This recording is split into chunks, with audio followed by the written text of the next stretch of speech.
कराड शहरात भरवस्तीत अवैध मार्गाने वाहनात गॅस भरला जातोय. कराड नगरपालिकेच्या गाळ्यातील प्रकार, महसूल आणि पोलीस प्रशासनाचे दुर्लक्ष. नागरिकांना अनेकदा घरगुती गॅस सिलेंडर वेळेवर मिळत नसताना कराड शहरात भरवस्तीत अवैध मार्गाने रिक्षात भरला जात असल्याचा प्रकार समोर आला आहे.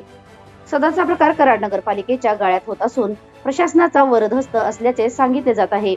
कराड नगरपालिकेच्या जागेतील अग्निशमन दलाच्या गेट समोर सर्व प्रकार राजरोसपणे सुरू असून या ठिकाणी काही महिन्यांपूर्वी गॅसचा स्फोट होऊन अनेक कुटुंबांचा संसार उघड्यावर पडला होता.